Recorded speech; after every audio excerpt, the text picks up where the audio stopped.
Estamos en la mesa 9 de este interesante encuentro y vamos a tener conferencistas muy interesantes. Primero iniciaremos con David López Monroy de la Universidad Autónoma de Chapingo y Beatriz Ramírez Mesa del Instituto Nacional de Investigaciones Forestales, Agrícolas y Pecuarias, con la ponencia La atención de enfermos, hombres y mujeres en el convento hospital de Nuestra Señora de los Dolores de la Orden de San Juan de Dios de Texcoco. Tenemos 15 minutos, iniciamos, por favor. Buenas tardes a todos, muchas gracias por la invitación y pues vamos a comenzar con este trabajo que hemos emprendido desde hace como 5 años. La característica de Texcoco es que es un lugar de tránsito entre lo que sería la ciudad de Veracruz hacia la Ciudad de México. De ahí lo importante de ir creando hospitales. En especial la Orden de San Juan de Dios va a tener atención hacia lo que serían los más necesitados, que serían en este caso los indígenas y en especial los de escasos recursos, ¿sale? Pero eso no nos exime de que a veces pudieran dar atención a los españoles yendo a sus lugares de residencia para poder hacer cobro y con eso ir incorporando más recursos para poder atender a los más necesitados. La siguiente, por favor. Bueno, dentro de las características de lo que sería el acervo de la diócesis de Texcoco, tiene relativamente unos 4 años que la Biblioteca Británica otorgó un presupuesto para poder escanear todos los libros. Al principio nosotros nada más conocíamos uno de ellos, que era el de 1744 y 1757.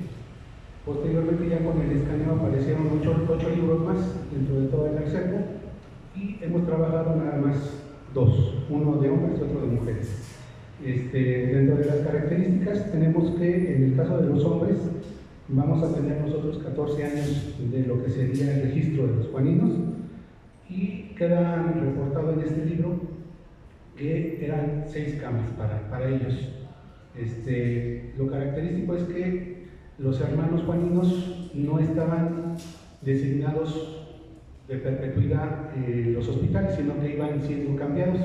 De ahí que en el primer libro tenemos nosotros 9 personas que llevan el registro. En el caso de las mujeres, tenemos nosotros que es de 1819 a 1821 y ahí aparecen 9 camas, ¿sí?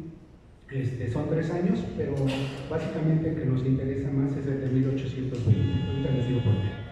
Bueno, dentro de estas características también tenemos que ver que hubo un visitador, Rendón Caballero, quien en 1772 y 1774 va a hacer una visita a todos los hospitales que conforman la Orden de San Juan de Dios, y en especial en el de Texcoco reporta que para esas fechas había 6 camas para hombres y 4 para mujeres.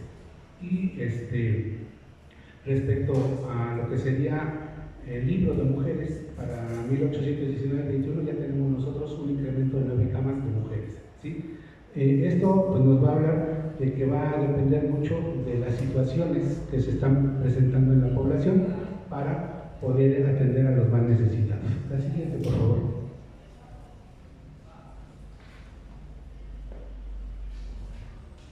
Dentro de lo que sería la parte de recepción de los enfermos, pues hay que entender que los juaninos tenían 4 principios, los cuales estaban basados en lo que sería la obediencia, pobreza, castidad y hospitalidad. Este último pues va a ser el eje rector para poder curar al cuerpo y al alma. Una vez que el individuo trataba de ser recibido, ¿verdad?, se le hacía una recepción para poder designar si era ambulatorio o era hospitalizado. En el caso del ambulatorio, pues nada más se le daba un estudio para poder ver si requería el servicio y que se internara, y si no, nada más se le daban los medicamentos y se tenía que regresar a su casa. En aquellos casos que sí eran hospitalizados, bueno, pues llevaba todo un protocolo para poder internarlo, ¿no? En este sentido, tenemos nosotros que el Hospital de San Juan de Dios contaba, ¿verdad?, con 4 a 10 hermanos. Como les digo, no eran todos que estuvieran en un mismo tiempo, sino que iba a depender de la situación de las enfermedades que existían en su momento. Van a tener una cocinera, una tolera, un enfermero y una enfermera para atender a las mujeres. El hospital pues era de 2 plantas, uno para hombres y otro para mujeres.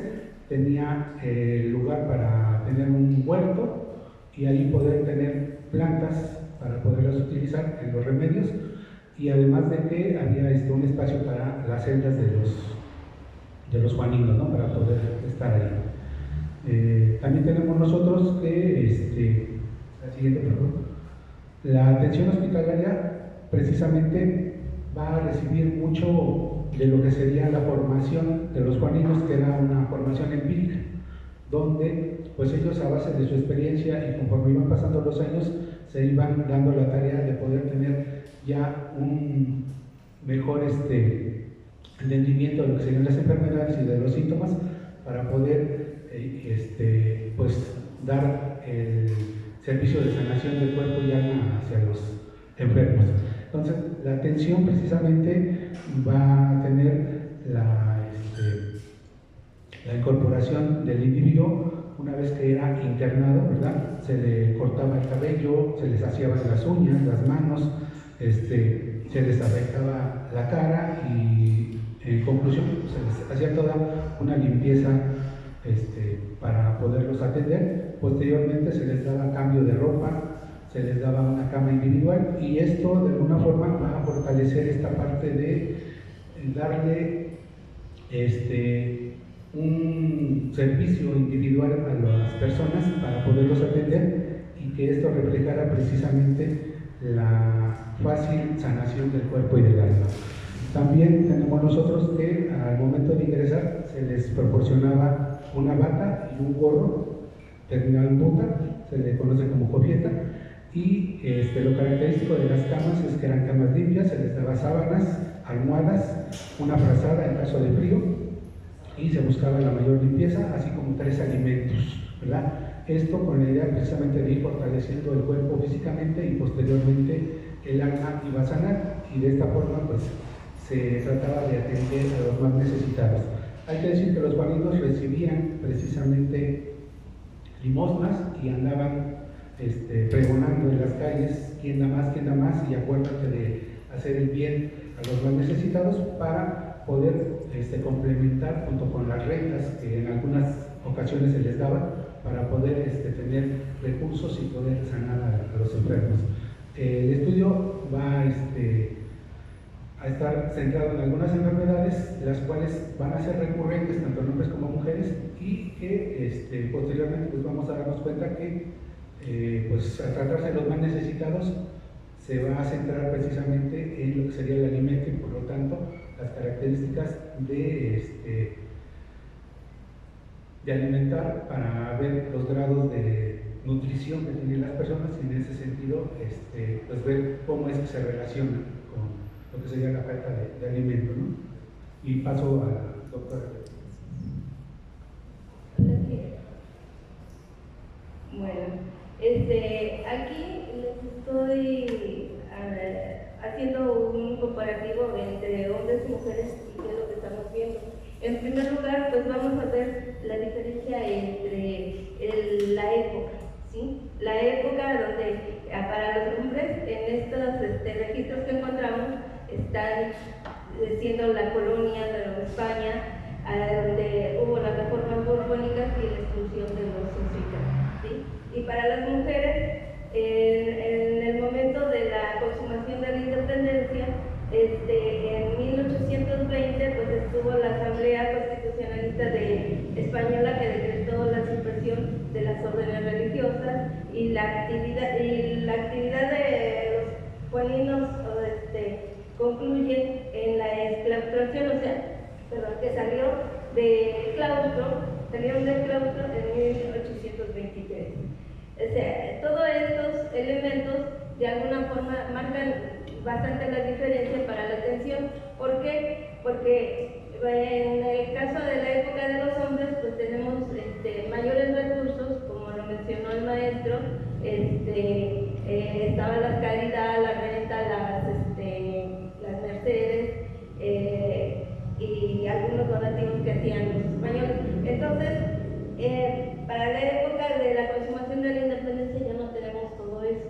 Entonces, la atención empieza a decaer, empieza a disminuir y bueno, a aumentar los problemas, porque de alguna forma de un caballero, aunque dice que tenían bastantes recursos los juaninos cuando en el siglo XVIII, pues no les alcanzaba para poder atender bien a todos los que atendían en ese entonces. Bueno, entre los resultados tenemos que encontramos para los hombres en ese periodo 94 enfermedades y síntomas y en las mujeres 23 enfermedades y síntomas. Y las que empezamos a trabajar fueron los de mayor frecuencia, que van a ser en los hombres: fiebre, diarrea, dolor de costado, frío, heridas, hidropesia, humor gálico. Y en este periodo pues tenemos todavía brotes de la epidemia de la maclazagua. En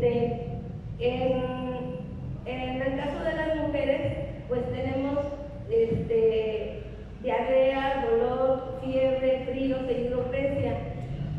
Y tenemos dos eventos, que es la epidemia de la hambruna en 1820 y la fiebre amarilla en 1821. Ahora, para poder entender y conceptualizar cada una de los síntomas y de las fiebres, de las enfermedades, lo que tuvimos que hacer es tratar de encontrar libros de medicina que nos hablaran de esa época, ¿sí? Entonces consultamos a Juan Steffeneder y a Gregorio López para los hombres y a Venegas para las mujeres. Ahora, y encontramos cosas interesantes y diferencias. Por ejemplo, la fiebre para el siglo XVIII, estamos hablando del tabardillo, el tifus o la bactercegua. Y en el siglo ya XIX estamos hablando ya de diferentes enfermedades, a donde nos hablan de diferentes grados de fiebre. Entonces, también lo que hicimos es, para no tener errores, porque errores estadísticos, en 1819 y 1821 los tenemos a la mitad, no tenemos los años completos. Entonces lo que hicimos es trabajar 1820. Entonces aquí también, para poder entender, pues estuvimos buscando y encontramos un trabajo que habla sobre una hambruna precisamente, no de esta época, pero sí la hambruna de 1915. El trabajo de estos médicos nos habla de que la hidroemia, que es otra enfermedad que se confundía con la hidropesia. ¿Por qué? Porque la hidroemia también tenemos aumento de líquidos en los pies y en el vientre, y tenemos grados de desnutrición, en donde en la desnutrición también tenemos diarrea, dolor, fiebre, fríos, ¿sí? Y la anemia, a donde vamos a encontrar la sangre en diferente color y además acuoso. Entonces, hubo otro médico que nos habla que hizo autopsias a estos pacientes que murieron de la hambruna, y a donde nos habla de todos estos elementos que fue encontrando en los pacientes. Entonces, posiblemente estas enfermedades y síntomas que se están presentando en esta época, posiblemente tengan más relación con la cruz. Ese es uno. Ahora,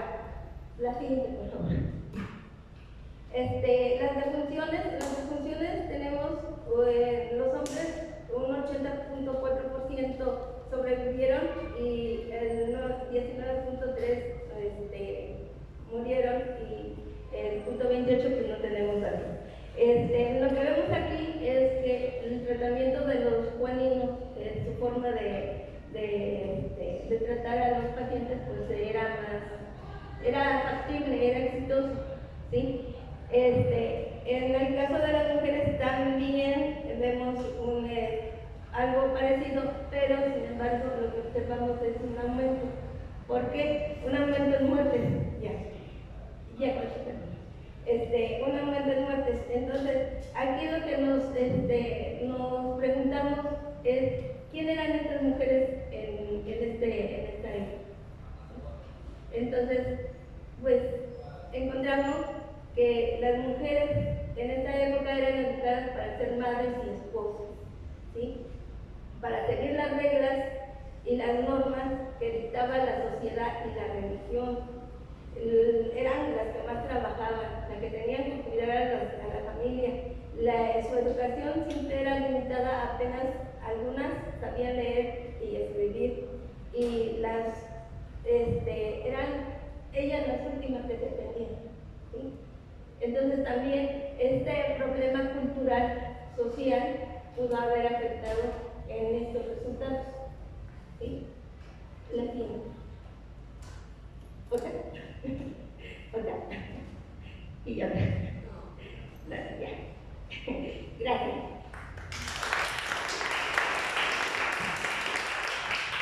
Agradecemos a los profesores, creo que es un tema muy interesante, desgraciadamente tenemos pues el tiempo, ¿verdad? Medidito, ¿verdad? Y una disculpa por ello. Continuamos la siguiente presentación de la profesora Denis Trejo Barajas. ¿Sería esta, verdad, maestra? Sí. Ok, perfecto, nomás déjeme la presento primero. Sí, sí. Está bien, mientras usted hace eso, la presento. Es profesora investigadora del Instituto de Investigaciones Históricas de la Universidad de Michoacán de San Nicolás de Hidalgo. Imparte docencia en la licenciatura en Historia y en los posgrados del instituto. Es miembro del CNI, es doctora en Historia por la UNAM y trabajó con anterioridad en esta institución, en el Instituto Moro y en la Universidad Autónoma de Baja California Sur. Sus líneas de investigación han variado a lo largo del tiempo: historia de la colonización de la península baja californiana, siglo XVIII y XIX, historia de los puertos del Golfo de California, historia de la depreciación de mamíferos marinos en el Pacífico Norte, siglo XVIII y XIX. Y hoy la tenemos con la siguiente ponencia, que se llama Antonio Trejo, un artista plástico poco conocido de mediados del siglo XX. Gracias. Gracias. Bueno, pido una disculpa. Tenía la idea de que iba a haber una pantalla más grande. Espero poder ir avanzando también conforme se requiera y estén los puntos que me interesan. La siguiente, por favor. Primero quiero pues plantear mis puntos de partida, es decir, hablar desde dónde hablo, ¿sí? Desde dónde, perdón la reiteración, desde dónde emito estas ideas acerca de un pintor mexicano de mediados del siglo XX.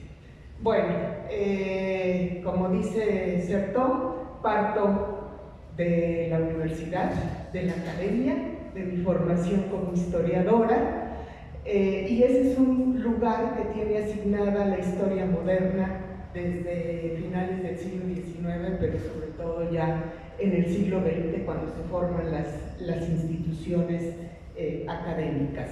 No me es fácil desprenderme de esa formación para realizar pues un discurso acerca del tema que ustedes quieren. Tengo una formación más o menos rigurosa, generalmente fue en la UNAM, aunque actualmente trabajo aquí en la Universidad Michoacana.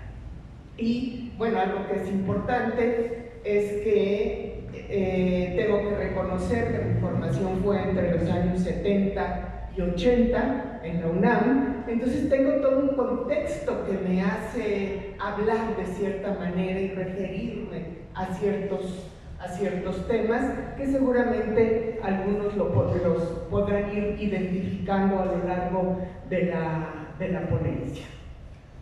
Pero esto no es todo. Otro punto de partida importante y del cual tengo que hacer mención es que soy hija del artista, de Antonio Trejo, ¿sí? Entonces, pues eso me ha enfrentado a varios problemas metodológicos para abordar este tema. Entre ellos, claro, la cercanía cercanía parental, pero es curioso.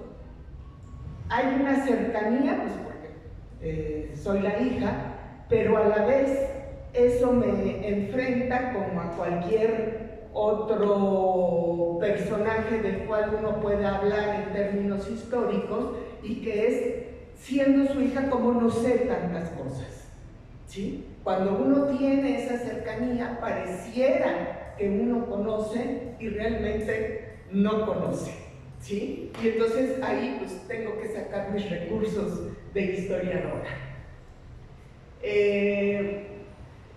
Pero es cierto que eso me ha obligado a revisar la historia familiar, la cuestión de la memoria como un recurso de la historia actualmente y de cómo se le concibe. Los historiadores nos hemos tenido que ir abriendo a estas posibilidades que brinda la cuestión de la memoria, sobre todo en los temas de historia del tiempo presente. El de la relación y cruce entre microhistoria, porque estoy haciendo historia de un individuo, y el contexto que le toca vivir, ¿sí? Tanto en sus orígenes como ya en su actividad propiamente profesional.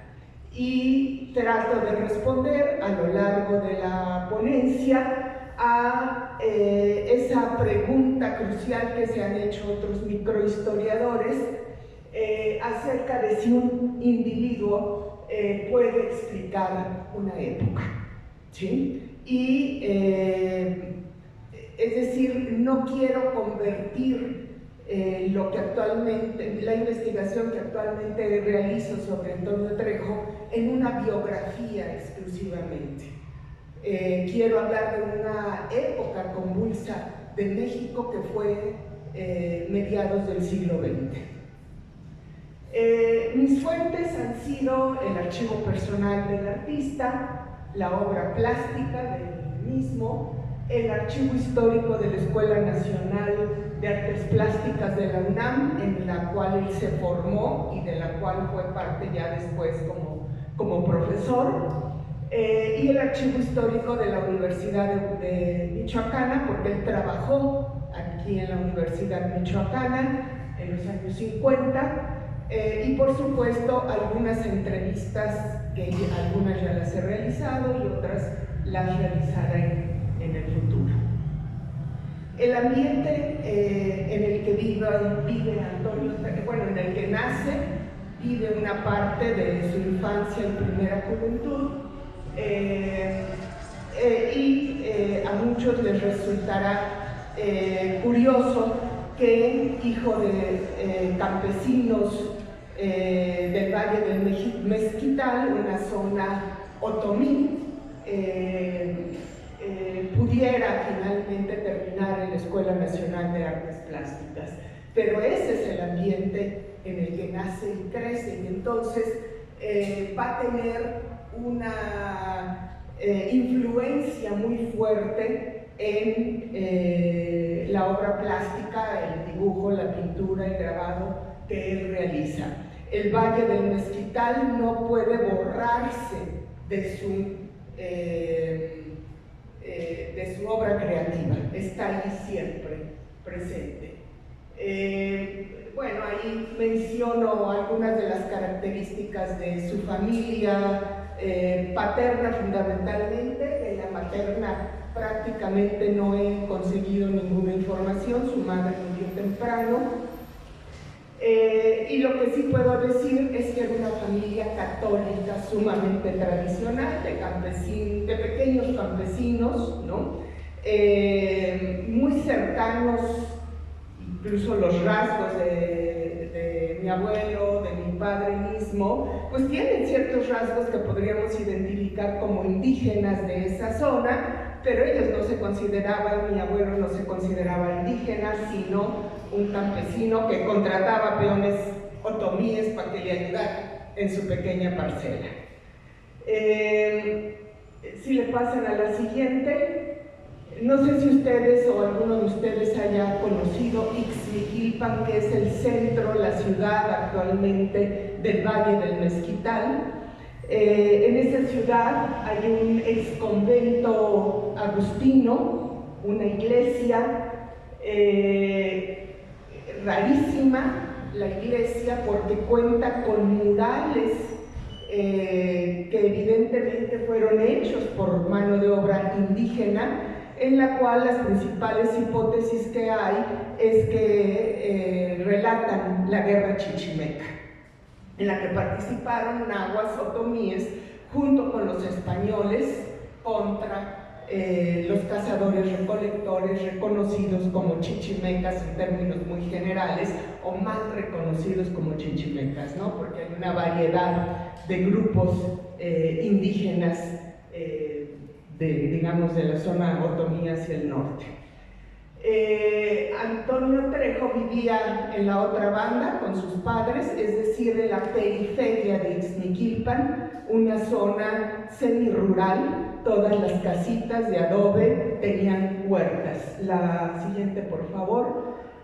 Como puede verse en esas fotografías que son de su familia y de la huerta en la cual seguramente él creció o estuvo familiarizada con ella. La siguiente, por favor. Bueno, ahí menciono pues que él nace en 1922, así es que asiste a la escuela en los años 30. Y si ustedes revisan un poco la historia de la educación en México, recordarán que son los años de influencia de las escuelas rurales de la posrevolución mexicana. Esto es una deducción que yo he hecho, realmente nunca lo comenté con mi padre, ni tengo idea de si lo vivió así o no, pero pienso que parte de toda su creatividad y compromiso social y político que él tuvo tiene que ver también con esas escuelas vasconcelianas, que le dieron mucha importancia al campo. A él le gustaba mucho jugar básquetbol, y entonces yo decía, ¿por qué? Bueno, si van a la otra banda, Ixmiquilpan, la escuela primaria más antigua, tiene cancha de básquetbol. Es decir, son esas características que fueron propiciadas en los años 20 y 30. A él le tocó seguramente hacer la primaria a fines de los 20 y en el transcurso de los 30. Pero bueno, desde niño pues hubo quien se dio cuenta de su habilidad para el dibujo y fue instado por algún profesor de la secundaria a que terminara en la Ciudad de México, alejado de su pueblo, y en la Escuela Nacional de Artes Plásticas, donde se hacía la carrera de artista plástico para ser pintor, grabador, escultor, etc. Y él entró nada más con la secundaria. En ese tiempo, la Escuela Nacional de Artes Plásticas aceptaba estudiantes con secundaria nada más, no, es más tardío ya la exigencia del bachillerato. Estudia en San Carlos entre el 43 y el 48 y fue alumno de un grabador notabilísimo, muy importante, que fue Alvarado Lang, muy poco conocido también, fue su maestro de grabado, y Antonio Trejo fue un grabador muy reconocido también, digamos, en el ámbito de los grabadores, ¿no? de mediados del siglo XX. Fue alumno de Alfredo Salce, el pintor y muralista michoacano, que luego se lo trae a la Escuela Popular de Bellas Artes, donde estuvo 2 años. Y de Chávez Morado, otro pintor importante, guanajuatense, que también, digamos, lo apoyó. Entonces, tuvo algunos maestros reconocidos ya, pero que son una generación o dos posterior a la de los grandes muralistas de los años 20 y 30. Uy, Dios, ya se me fue el tiempo. Bueno, la siguiente, por favor. Ahí está la Escuela Popular de Bellas Artes, donde él fue maestro, y el CREFAL. También fue grabador en el CREFAL en los años 50. La siguiente, por favor. Pero después también de trabajar en la Universidad de Guadalajara, que no hago referencia aquí, me faltan investigación sobre su época en Guadalajara, me salto a la Ciudad de México, donde ya como profesor le toca diversos movimientos sociales. Antes del 68, pues ustedes saben, los ferrocarrileros, los médicos, todos reprimidos, algunos líderes encarcelados, etc. Y finalmente el movimiento del 68, del 71, la guerrilla y los golpes de Estado en América Latina. Todo eso conformó de alguna manera una época convulsa que a él ya le toca como pintor y como profesor universitario en la Escuela Nacional de Artes Plásticas. La siguiente, por favor. Y entonces paso rápidamente a un recorrido breve por su obra, algunos ejemplos. Este es un aguafuerte, el primero con el que hemos localizado, todavía dentro de la escuela y el taller de Alvarado Lang. Y ahí el paisaje es del Valle del Mezquital, hablando de paisajes y de procedencias rurales y locales que alimentan una visión artística, en este caso pictórica. La siguiente, por favor.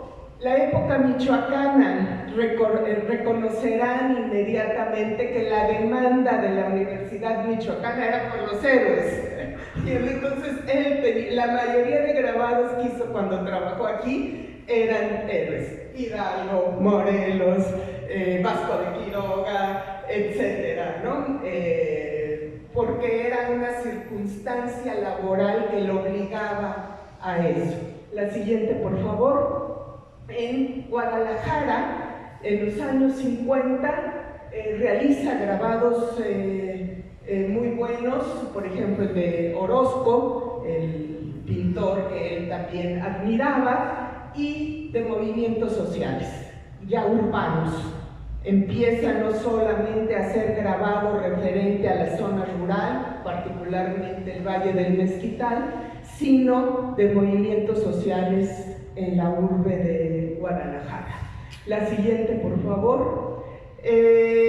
Ya en la Ciudad de México le piden hacer un mural en el Museo Nacional de Antropología.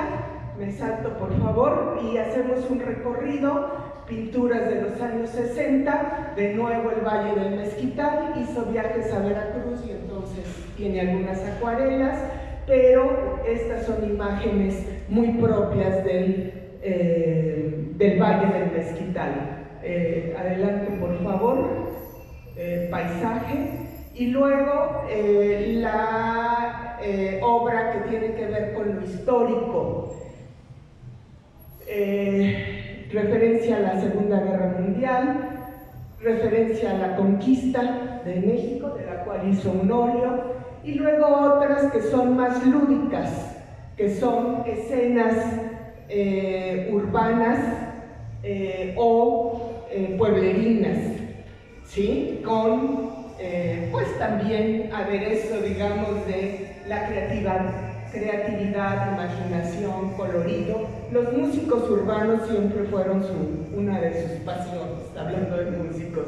Y el dibujo al desnudo también, en una variedad muy intensa de dibujo. El dibujo al desnudo era una cátedra de la escuela. Él fue profesor de dibujo durante muchísimos años, ¿no?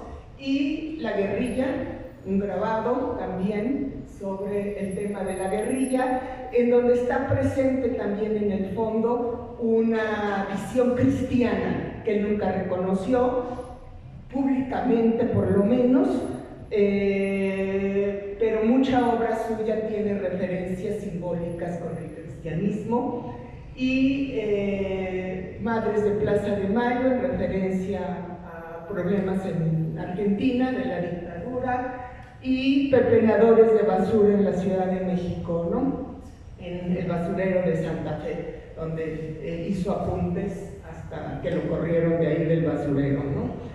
Y un autorretrato al final de su vida y algunas conclusiones que rápidamente creo que su obra refleja o hace referencia al compromiso social que siempre tuvo y político, sin que sea una obra completamente realista, ¿sí?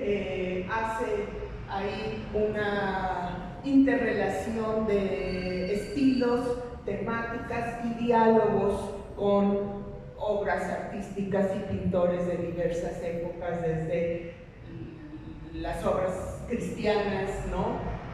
Como autores modernos como Picasso, en el caso de los dibujos y algunos grabados podemos reconocer, ¿no?, ese diálogo con autores contemporáneos. Muchas gracias, y muy apresurado este final. Gracias. Una disculpa, maestra.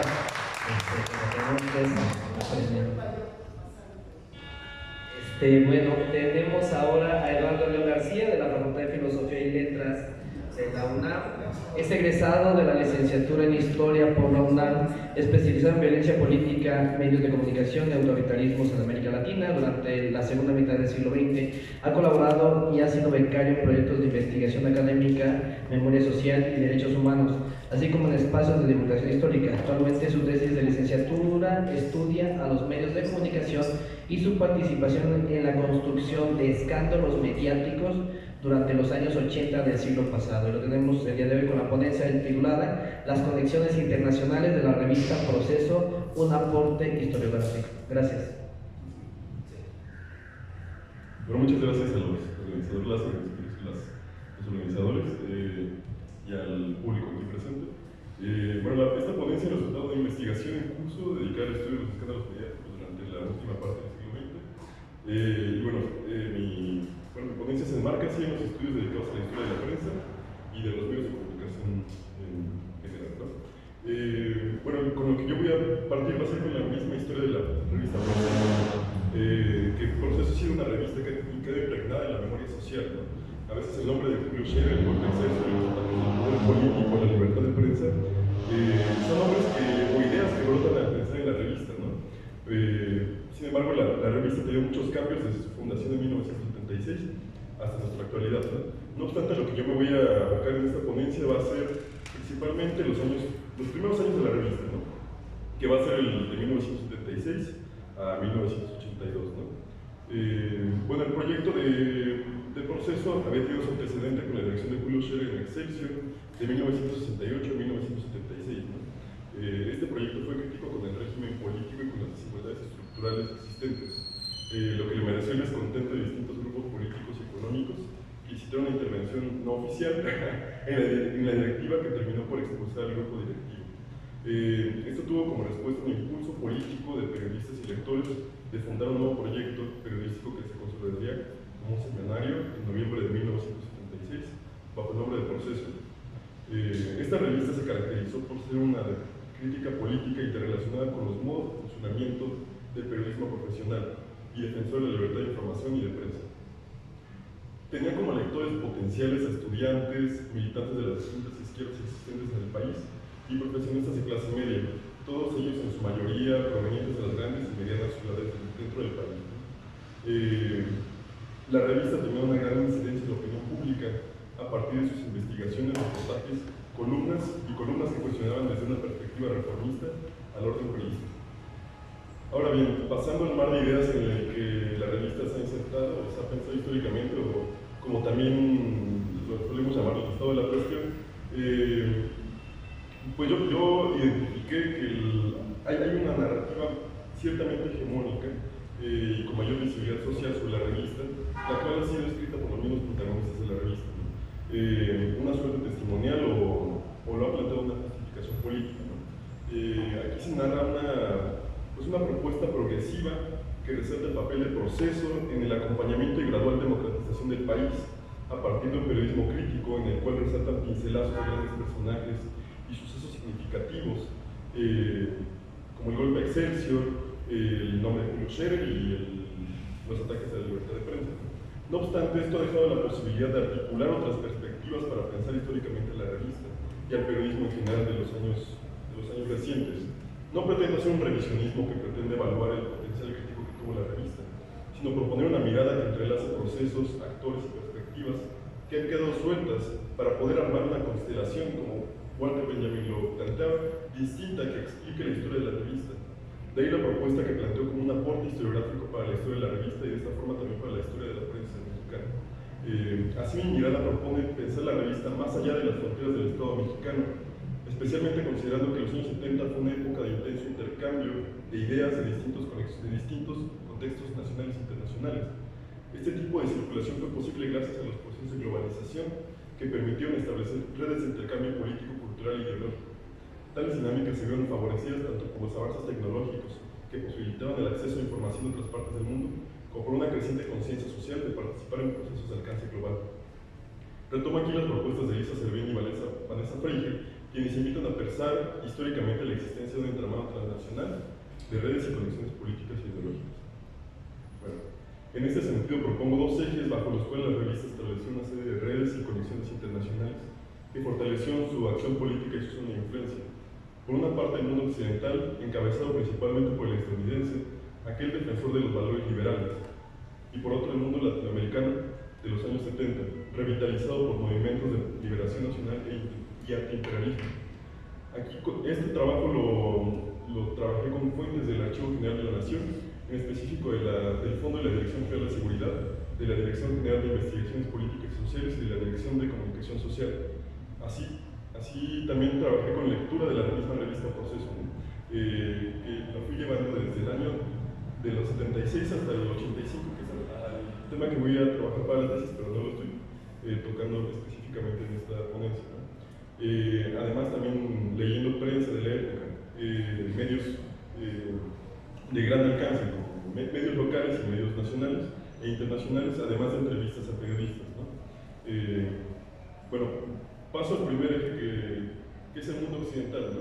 Tras el golpe de Excelsior, suceso conocido por la irrupción del poder político en la institución de la directiva de Scherer, del cual era el diario más grande de esa época, distintos medios internacionales se solidarizaron con el bloque expulsado, principalmente porque bajo la óptica occidental esto atentaba contra uno de los principales fundamentos de su ideología liberal, ¿no? Que era la libertad de expresión.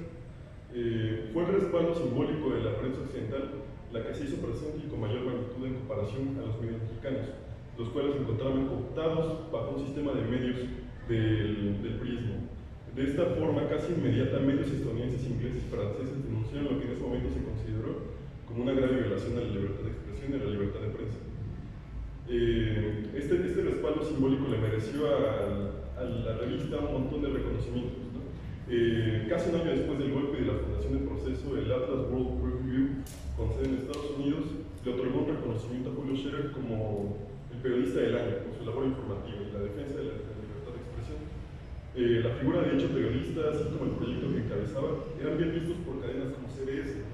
Cadena también de fondo occidental, que incluso visitaron México con el objetivo de incluir a Proceso como parte de un documental dedicado a las principales expresiones de libertad de prensa durante los años 70. Un elemento fundamental de este respaldo internacional fue la colaboración directa con The New York Times. En sus primeros números, Proceso anunció con gran orgullo que su agencia de información APRO trabajaba en conjunto con dicho periódico estadounidense, y buena parte del contenido internacional provenía de la información proporcionada por este.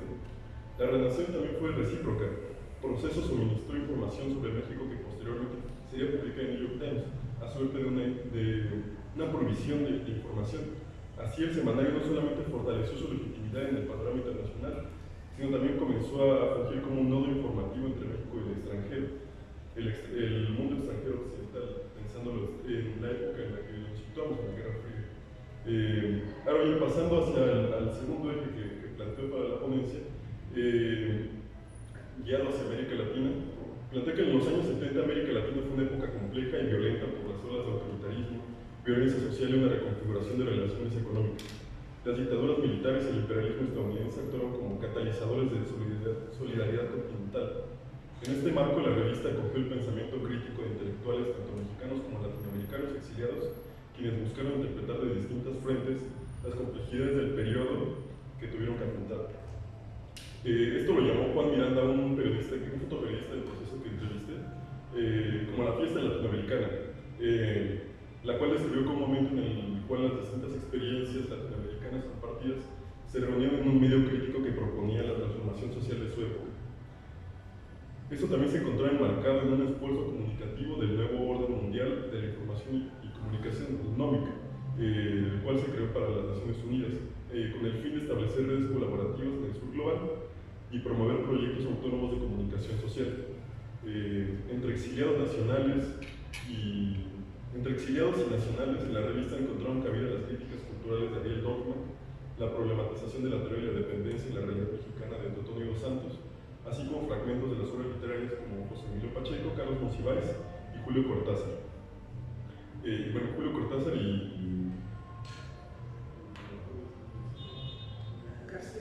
Carlos García Márquez también. Todo lo anterior derivó a que la revista no solo se enfocara en los asuntos inmediatos derivados de la condición geopolítica de México, marcada por la frontera compartida con Estados Unidos, sino que también extendió su mirada hacia las complejas dinámicas políticas latinoamericanas. Con ello, la revista se acercó y denunció las violencias producto de los conflictos armados de Centroamérica en los años 70 y 80 del siglo pasado, sumado a las resultantes de las operaciones contra insurgentes de la dictadura de seguridad nacional del Cono Sur.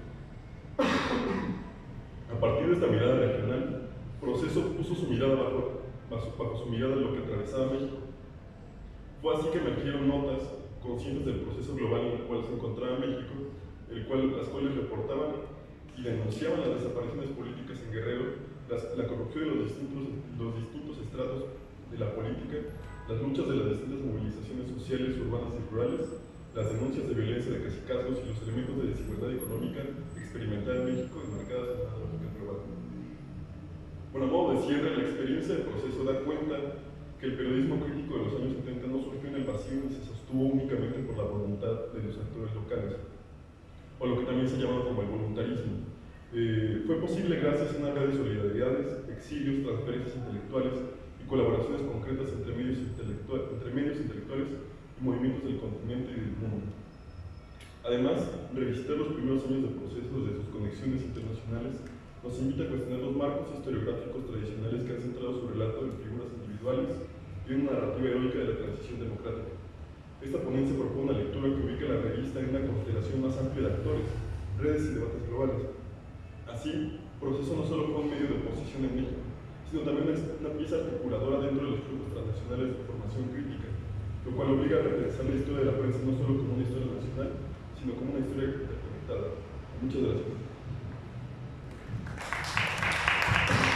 Muchas gracias sobre el tiempo que nos diste, te agradecemos mucho.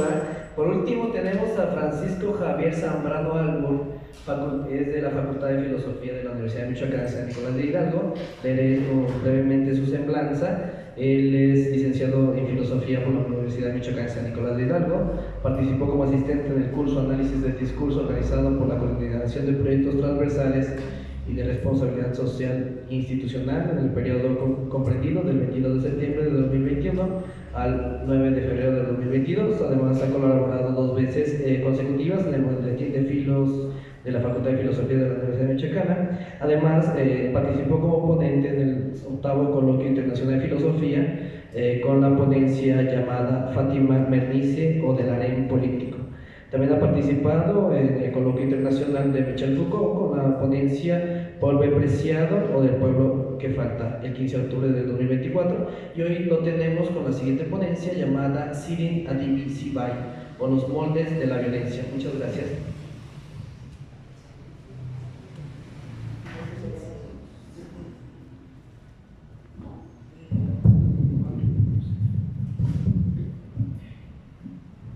Sí, bueno, tardes. Muchas gracias por darme la oportunidad de estar aquí y también muchas gracias a todas las personas que se tomaron el tiempo de venir hasta acá a escuchar las ponencias de esta mesa. Tengo algo preparado que durará, sí, yo creo que entre 12 y 15 minutos, y dentro de lo que voy a tratar de exponer aquí es de lo que habla Shirin Adelbisibay, de un libro que se llama La cárcel del feminismo o hacia un pensamiento islámico decolonial.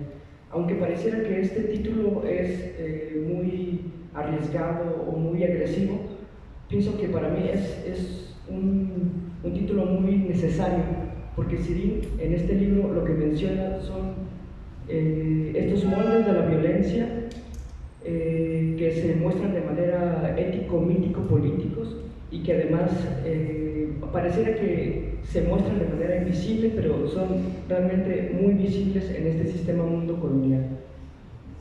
Comienzo.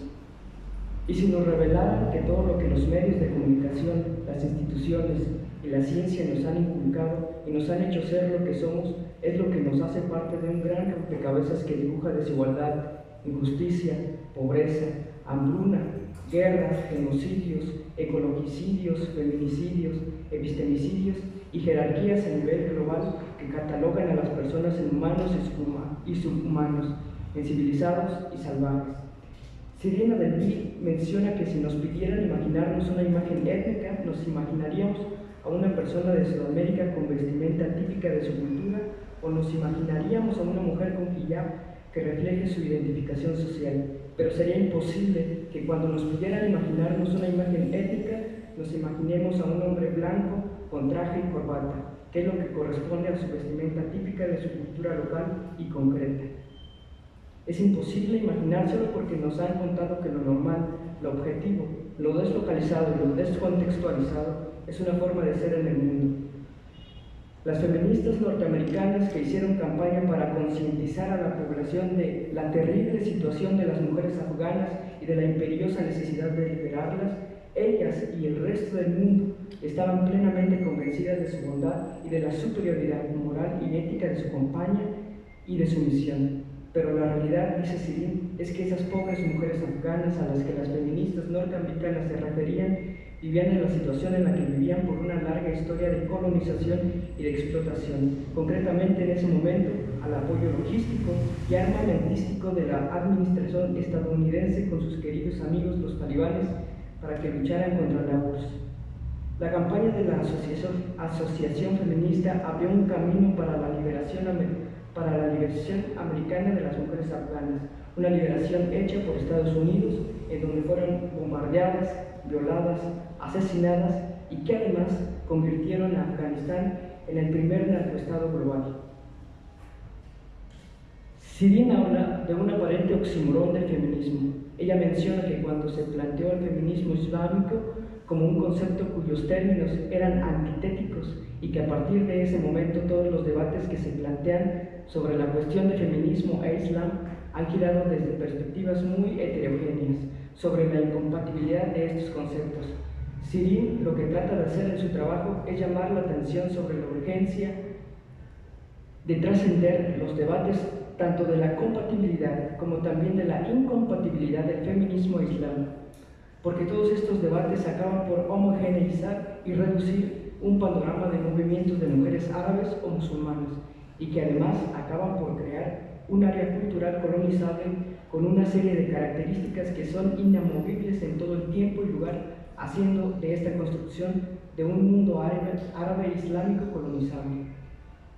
Shirin está convencida de que estamos en una cárcel, en donde el interior aparece todo un mundo coherente, en donde queremos ser modernos, desarrollados, queremos ser progresistas o feministas, pero nadie está consciente del significado que trasciende a todos y cada uno de los conceptos que utilizamos dentro de esta gran cárcel. Esta cárcel, a través de conceptos como el de religión, civilización, secularización, desarrollo, feminismo, democratización, va a producir normalidad dentro de los sujetos y de las culturas de las tradiciones. Lo que posiblemente después va a aparecer como normales y aceptados, con posibilidad de reproducirse y de vivir. Dentro de esta producción de normalidad va a implicar un ejercicio activo, pero invisible y complejo de producción de anormalidad, de estado de excepción que llevará a la zona de ser, pero no se habla aquí de un no ser como lo trabaja Heidegger, sino como lo trabaja Franz Fanon y lo replica Ramón Grossfogel. Esta zona de no ser es recibida en el silencio y capturada en la invisibilidad. Además se centra en un espacio donde no llegan ni los derechos ni la legislación. Así pues, dentro de esta zona de no ser, no está permitido ni ser ni existir. Sidin llama a este tipo de cárcel una cárcel epistemológica, existencial, espacio-temporal y estética, que principalmente lo que nos va a imponer es quién puede hablar, cómo se puede hablar y sobre qué temas se puede hablar. El sistema mundo moderno colonial es quien impone e instituye la sustracción y transferencia sistemática de los bienes culturales, espirituales y humanos que hacen principalmente para su beneficio y que está anclado en el sistema capitalista global, así como en la idea de raza y en el sistema de sexo y género. Van a determinar los conceptos y significantes que pueden ser utilizados, conceptos con los que se puede ejercer la enunciación. Por lo tanto, con estos conceptos se va a construir la realidad, y solo con estos conceptos se va a convertir en una medida de la realidad, de la que solo y exclusivamente desde la enunciación de esta realidad es que va a ser posible tener voz y de la que se va a tener la posibilidad de ser sujeto. Vemos pues que dentro de esta cárcel se pueden encontrar discursos como el de género y desarrollo, discursos que van a adoptar marcos binarios y antitéticos, identidad, alteridad, metrópoli, colonia, democráticos, terroristas. Todos estos discursos se van a articular muy complejamente en torno al mercado capitalista global, a la idea de raza y de género, que son los que generarán una serie de jerarquías globales como jerarquías lingüísticas, epistémicas y filosóficas.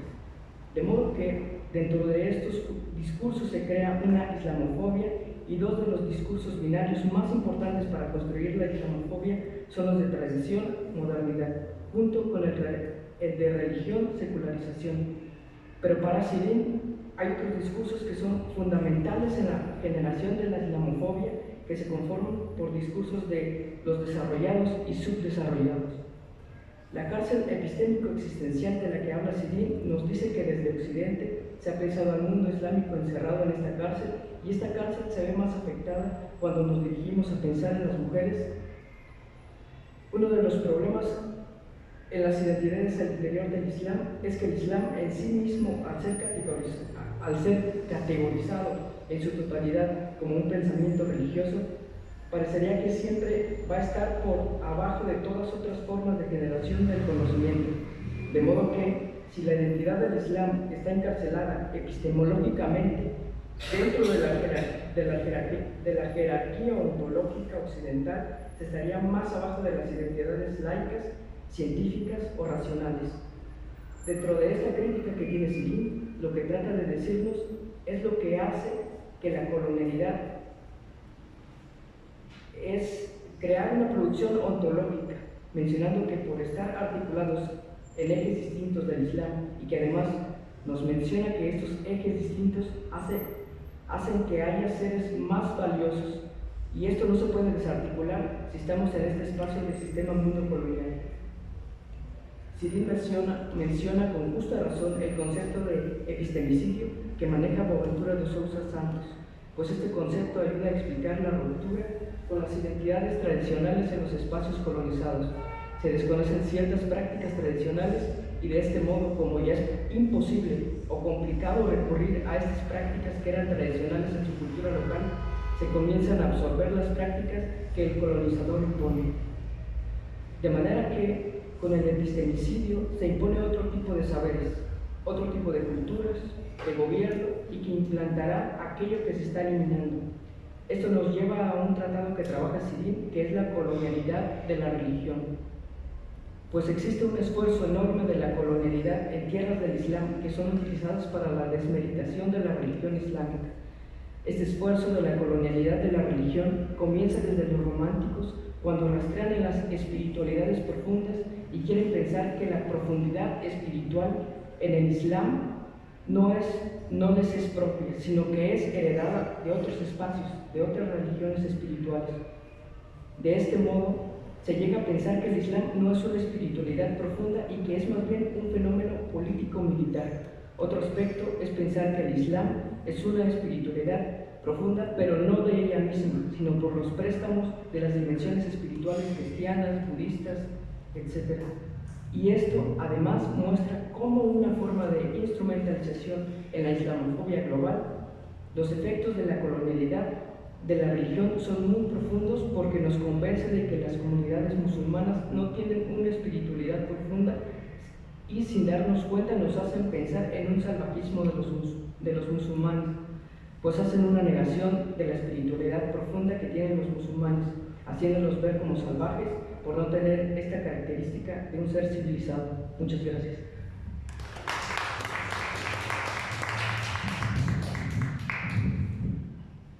Muchas gracias, profesor Francisco. Nada más aclarando, también hay más de 90 escuelas musulmanas y todas son no diferentes, pero hay interpretaciones un poco distintas, ¿va? Entonces eso es interesantísimo que se tiene que abordar. Bueno, ahora seguiremos con la ronda de preguntas y respuestas que esperemos que tengan muchas. Hay una mezcolanza, ¿verdad? Es un gran pastel aquí, ¿verdad? De diferentes colores, sabores y de todo, ¿verdad? Entonces, por favor, si alguien tiene alguna pregunta, duda, comentario, si me pueden ayudar, por favor, con el micrófono. Entonces, bueno, es interesante. Todas las conferencias han sido muy interesantes. Ojalá que podamos, ¿verdad?, preguntarles a cada uno de nuestros conferencistas. Creo que sería genial.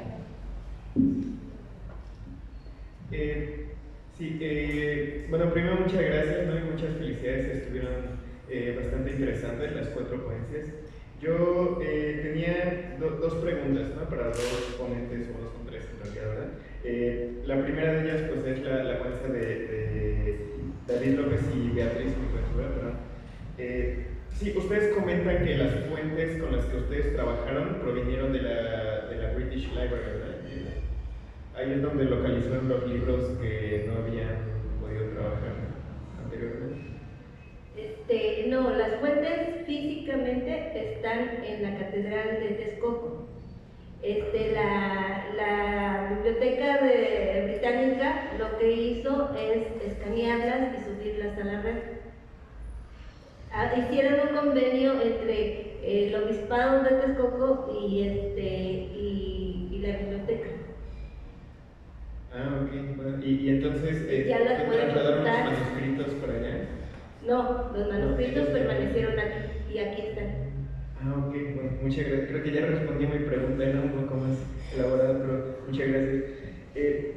Mi segunda pregunta es para la doctora Dani Trejo.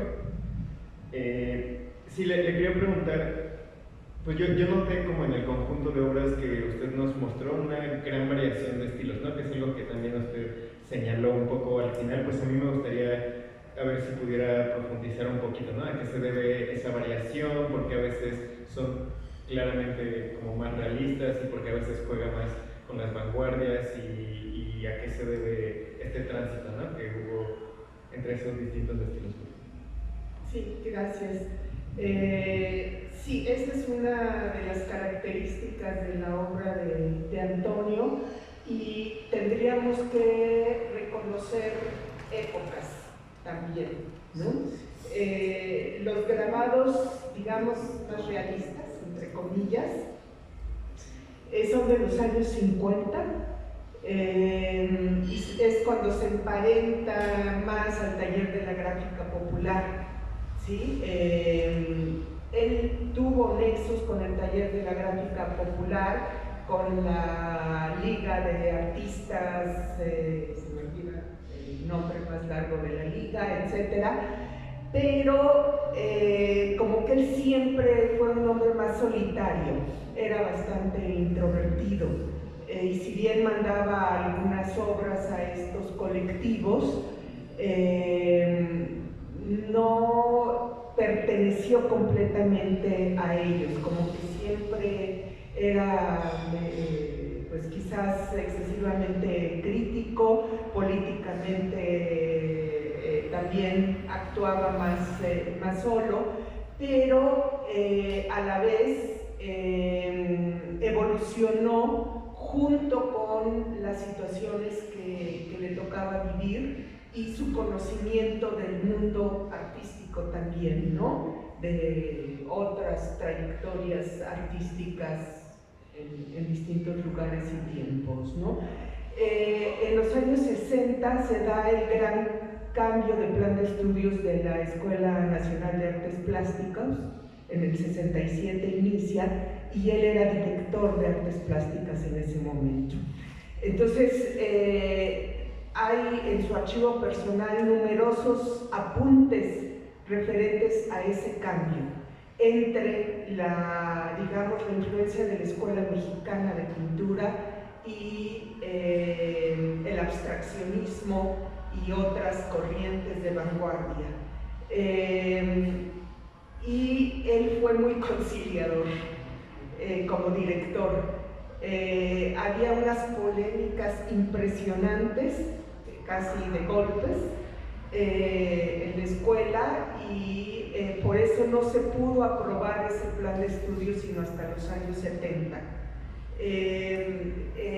Y él trató de conciliar. Hay algunas, incluso escritos en el periódico, debates en el periódico, en los que él participa, refiriéndose a esas controversias y la importancia como de que todo cabe, ¿sí? Y eso se refleja mucho en su obra también. Y él decía mucho, aunque fuera la obra más realista, entre comillas, todo es una representación abstracta de la realidad. No puede ser la copia de la realidad. Él insistía mucho en eso con sus estudiantes, ¿no? Entonces, si bien se formó en la Escuela Mexicana, fue transitando con estos cambios, ya como un hombre más maduro y formado, y le tocó ser maestro de estos estudiantes del 68, que a la vez eran la vanguardia del abstraccionismo. Y sin embargo, en los carteles del 68 eran muy comprometidos, más ligados al movimiento estudiantil, etcétera, ¿no? Entonces, él, digamos, tuvo esa capacidad, ¿no?, de abrirse a las diversas corrientes, a brevar en distintas opciones también pictóricas para su propia obra, y no quedarse en, digamos, las características tradicionales de la escuela mexicana, ¿no? Aunque nunca dejó de ser un hombre comprometido. Es decir, si vemos sus grabados o dibujos acerca de las guerras mundiales o de los problemas en América Latina, ya no es la Escuela Mexicana de Pintura. Hay un diálogo con Picasso, con los abstractos, con los expresionistas, ¿no? Y él está, digamos, es un ecléctico, no me cabe la menor duda, pero uno tiene que conocer esa trayectoria que le toca vivir, desde dónde se formó, con quiénes, que eran los fuertes de la Escuela Mexicana de Pintura, como Salce y Chávez Morado, y sin embargo va transitando a otros lugares, pero sin dejar el compromiso social y político, ¿no?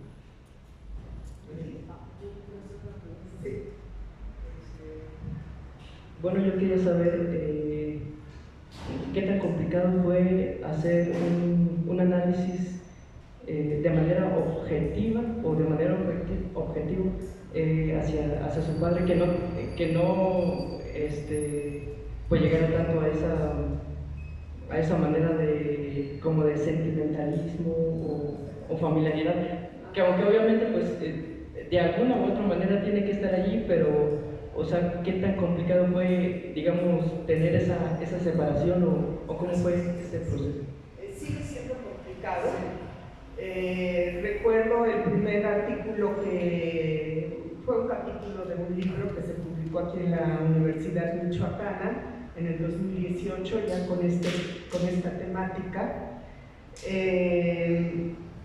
y quien me leyó, un colega, me dijo: Denis, ¿por qué escribes como historiadora? Si es tu padre, debe haber más de ti, ¿no? O sea, una de las críticas que me hacía.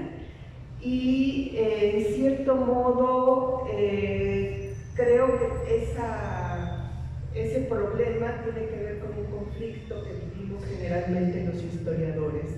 Hemos sido formados para estudiar con objetividad, desde la perspectiva de la ciencia de la historia. No somos positivistas, que no nos critiquen por favor, pero casi nos emparentamos con los positivistas muchas veces en nuestras maneras de hacer la historia, porque la metodología histórica, no obstante que ha habido cambios muy importantes, sigue ciertos patrones generados a finales del siglo XIX. Entonces, pues yo fui formada ahí, ¿no? En la UNAM, ya incluso con la influencia de la Escuela de los Anales, pero digamos el rigor historiográfico, la objetividad, etcétera, etcétera, ¿no?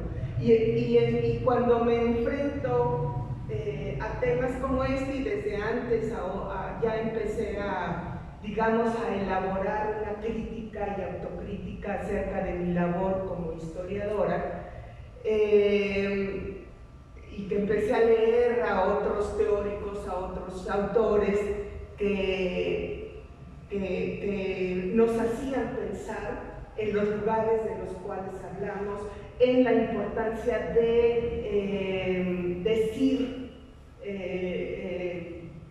digamos, nuestro lugar para que el sujeto emerja. Yo como sujeto tengo que hablar, aunque no fuera este tema que me es tan cercano, ¿no? Ahora todavía sigo haciendo investigación sobre el noroeste, sobre la depredación de mamíferos marinos en el siglo XVIII y XIX, y no me cabe la menor duda de que también ahí estoy yo, de que no había llegado a ese tema de la depredación, no solo porque la historia ambiental esté más de moda o qué sé yo, sino porque haciendo historia de los puertos, algo me motivaba, digamos, a trabajar subjetivamente mis preocupaciones del presente, ¿sí? Entonces, creo que nos ha faltado a los historiadores que queremos ser rigurosos, hablar de nosotros mismos en nuestro quehacer y saber que lo que escribimos nos relata a nosotros mismos, ¿no? Aunque sea un tema aparentemente muy cercano o no tanto, ¿no? Entonces quizá ese primer escrito que hice, pues la lucha interna todavía era más fuerte, y decía, no, yo tengo que ser objetiva, no me pueden decir que por ser mi padre estoy cayendo en el sentimentalismo, ¿no? ¿Y por qué no? O sea, ¿por qué los historiadores tienen que restringirse? Y quizás también, y aquí hay un exalumno mío de la maestría en enseñanza de la historia, ha tenido que ver mucho esa maestría en mi cambio de actitud respecto de la historia como ciencia, ¿no? Es decir, en tratar de entender a los sujetos que enseñan, a los sujetos que aprenden, a los sujetos que construyen la historia. Y entonces me empiezo a entender un poco tarde, para todo hay tiempo siempre. Gracias. ¿Alguna última pregunta? Bueno, hay más. Perfecto, seguimos. Mi pregunta es para David y Beatriz. ¿Qué tanto cambió el tratamiento de estas enfermedades entre el siglo XVIII y el XIX? Y si existió algo similar a un tipo de cultura de prevención sobre estas mismas.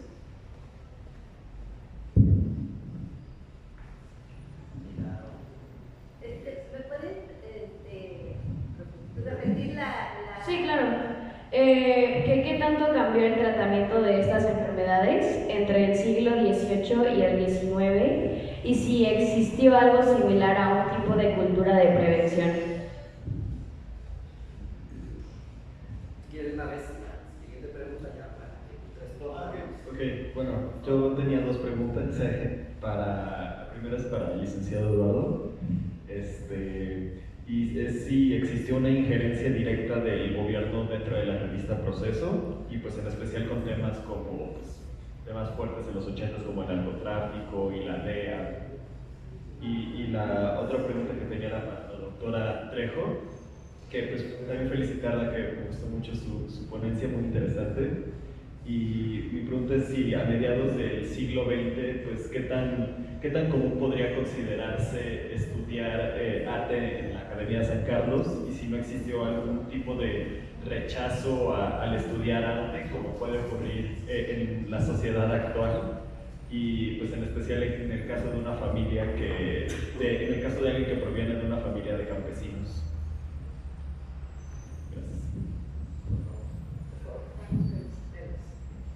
Bueno, ¿qué tanto cambian el concepto de enfermedades entre un siglo y otro siglo? Sí cambia. Por eso nos dimos a la tarea de buscar libros de medicina que nos platicaran sobre estas enfermedades y síntomas, porque la mayor parte de los registros te dicen síntomas, no te dicen enfermedades. Entonces hay que ver esos síntomas, cómo los están conceptualizando, cómo los están tratando, y en cada uno de los periodos. Por ejemplo, uno de los ejemplos también es, por ejemplo, los fríos. Tú dices, es un síntoma, es un síntoma, ¿no?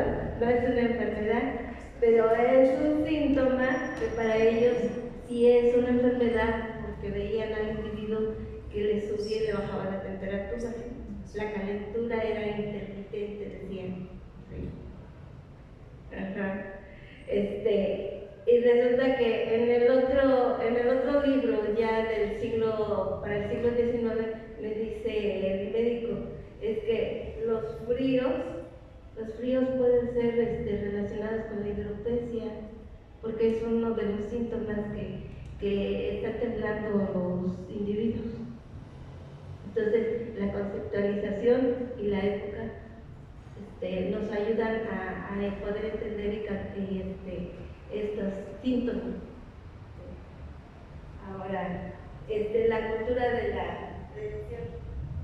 Bueno, dentro de lo que serían los juaninos hay algo interesante, porque desde el simple hecho de recibir al paciente, cuando ya va a ser canalizado para que se le dé una cama, pues el hecho de quitarle sus ropas que traen cotidianamente, pues como les mencioné, son personas de escasos recursos. Entonces, les dan ropa de cama y ropa para ellos, ¿sí? Eso, si lo vemos con otras órdenes, la cantidad de, digamos, personas que se componen, los juaninos están por arriba, y eso les daba como que mucho recelo a otras órdenes, porque decían, mientras que ellos viven de la caridad de estar solicitando la ayuda del prójimo, nosotros que tenemos una institución un poco más solvente, pues no podemos tener los mismos estándares que los juaninos, ¿sí? Pero el simple hecho de cambiar camas, de darle ropas limpias, ya era un factor que sí determinaba que tuvieran mayor alivio, ¿no? Entonces, sí existía, y eso a las otras órdenes pues les molestaba, ¿no? Porque pues para atender españoles pues había recursos, ¿sí? Pero ahí no cambiaban, les dejaban la misma ropa, la misma cama. Si llegaba un enfermo con ciertos padecimientos, pues ahí lo dejaban y se contaminaba de eso, aparte de la enfermedad que ya llevaban, ¿no? Entonces, doble problema para este sujeto, porque tenía que lidiar con dos padecimientos. Entonces, los juaninos son muy interesantes, y ustedes tienen la fortuna de que a menos de 500 metros pues está el convento, ¿verdad? Que en su momento el obispo de Michoacán solicitó para poder atender. Ahora hotel, entonces, pues los más caros. Así es, Lo característico pues es que los juaninos tienen una expansión impresionante porque van a tener desde Cuba, Filipinas, el norte del Parral hasta Guatemala, fundando precisamente, Nicaragua, fundando hospitales, y en algunos de los lugares de fundación, los franciscanos que previamente llegan y no terminan la obra, ellos la ocupan para poder realizar su trabajo, ¿no? Entonces, ayer estábamos escuchando la plática precisamente de los franciscanos que van llegando y van dejando pueblos con la idea de crear pues una parroquia, ¿verdad? Y después llegan los juaninos a ocupar ese espacio, pues es para darle continuidad, ¿no? Pero, pues sí, se va hilando todo, entonces los juaninos son muy interesantes. Gracias.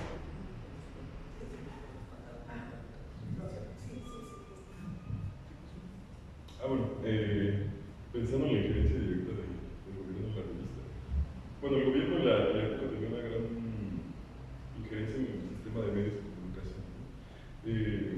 La prensa era de los más fáciles de no tener una cierta injerencia, ¿no? Porque tenían mayores facilidades para hacer imprentas. Sin embargo, sí había yo identifico 3 puntos en los que sí había una injerencia directa en la revista, ¿no? La primera es el monopolio del papel. La revista no puede funcionar sin papel. Y curiosamente el Estado mexicano tenía el monopolio del papel a través de una parte llamada PIPSA, ¿no? Entonces fácilmente podían quitar el suministro de papel, ¿no? El otro punto que es muy importante para la revista, y es justo condenado por el corte temporal hasta llegar al 82, es por los anunciantes.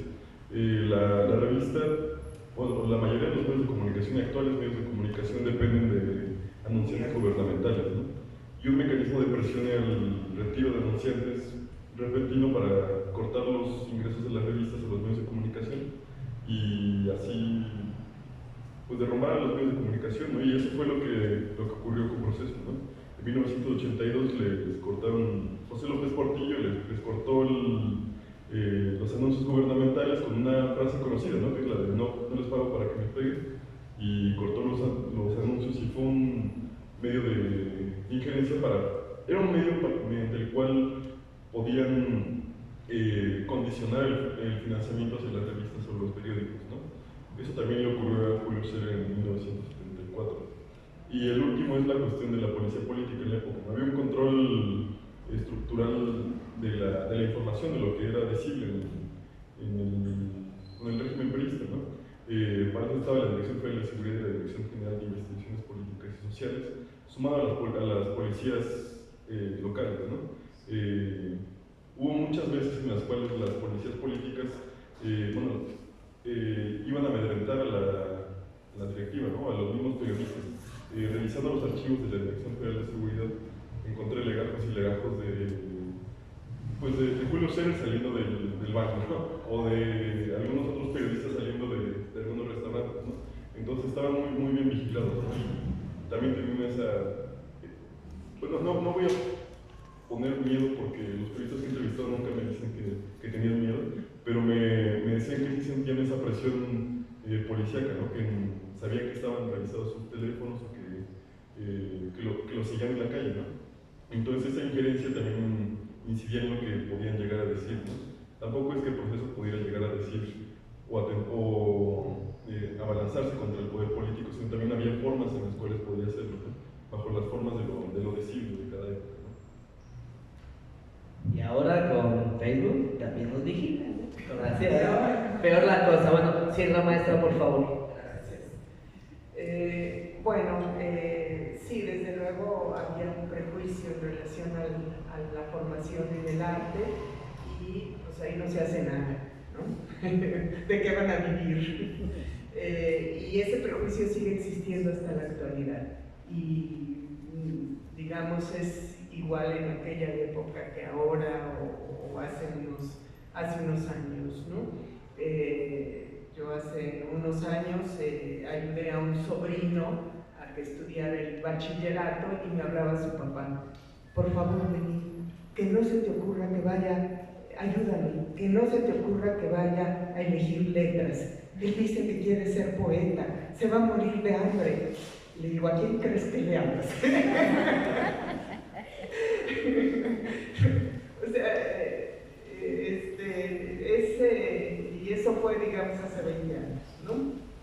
Entonces, el prejuicio sigue existiendo y desde luego yo creo que lo hubo en su época, pero también hubo quien le ayudó y finalmente llegó a la Ciudad de México, a la Escuela Nacional de Artes Plásticas, y estudió ahí, y luego se mantuvo de esa carrera, porque hay mucha gente que estudia artes, o estudia historia, o estudia letras, o filosofía.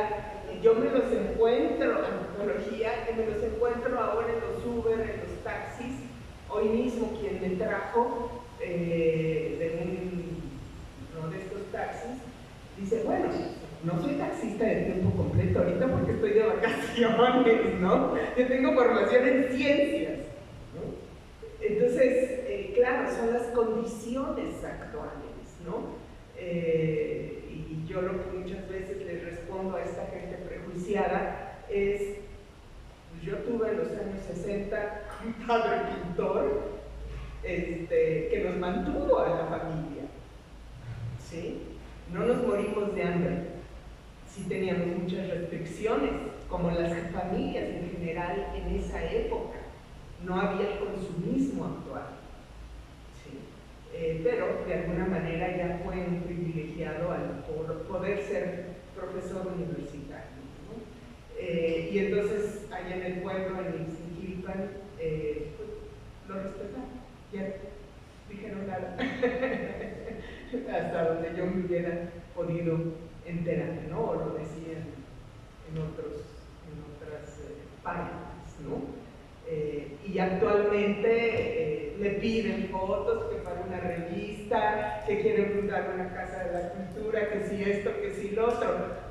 Es decir, luego resulta que adornan, ¿no? Pero no hay una comprensión profunda de lo que puede significar el arte en la formación, no solo de las personas, sino de quienes consumimos diversas formas de las manifestaciones artísticas, ¿no? Pues es lo que nos da algo de humanidad en este mundo tan terrible, ¿no? En el cual hemos vivido desde hace tiempo. Pues agradecemos a los conferencistas. Mi compañera les va a entregar un presente a cada uno de ustedes, y bueno, si quieren seguir dialogando con nuestros conferencistas, pues bueno, sería interesante.